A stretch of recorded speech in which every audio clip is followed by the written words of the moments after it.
You're the most reliable person everyone knows, and you're quietly exhausted. Here's the part nobody tells you. Those two things aren't a coincidence. They're the same thing. There's a name for what you do. Most people never find it. In the next few minutes, you will. Let me describe your life back to you. Someone in the room goes quiet, and you feel it before they say a word. You're already moving, already managing it, before you've decided to. You take the smaller plate. You give up the bigger room.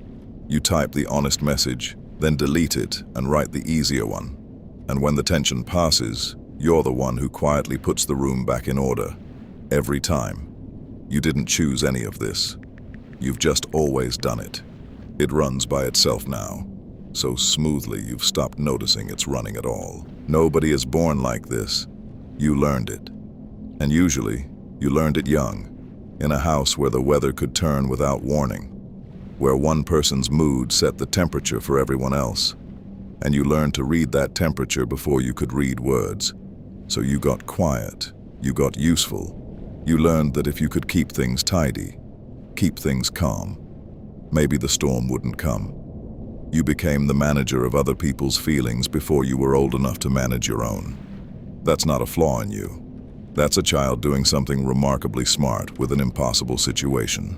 Here's what I want you to understand before we go any further. This thing you do, it worked. It actually kept you safe.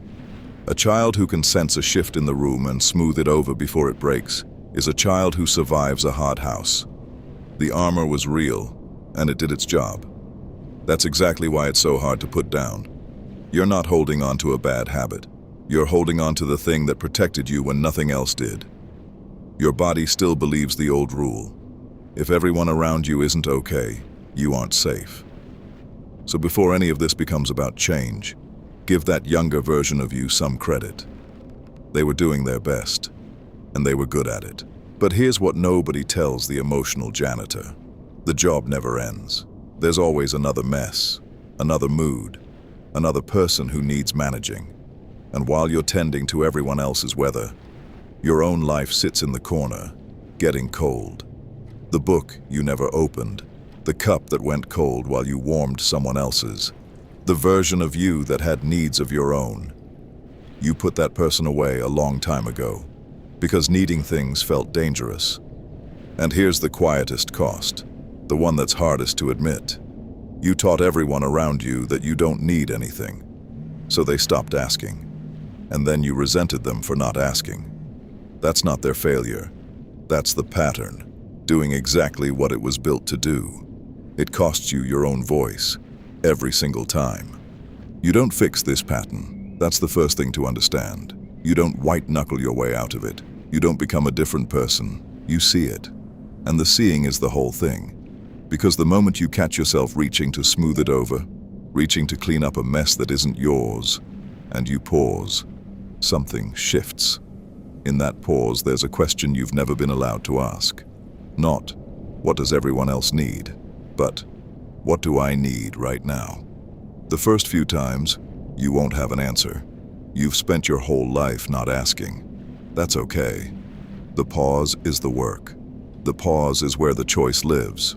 You're not the janitor anymore. You're the one who gets to decide whether to pick up the broom. The pattern will show up again. That's not failure, that's the practice. Next week someone's mood will shift and you'll feel the old pull. The difference is, now you can see it coming, you can name it, and you can choose. Maybe you still help. Helping was never the problem. The problem was that you didn't have a choice. Now you do. You can tend to your own cup. You can open the book that's just yours. You can carry your own coat and leave everyone else's on the rack. You learn to be the emotional janitor to keep yourself safe. You're allowed to thank that younger version of you, and then set the broom down. If you want to know what your pattern is, really know it by name. That's the work we do. The link is below. Know the pattern. Stop the loop.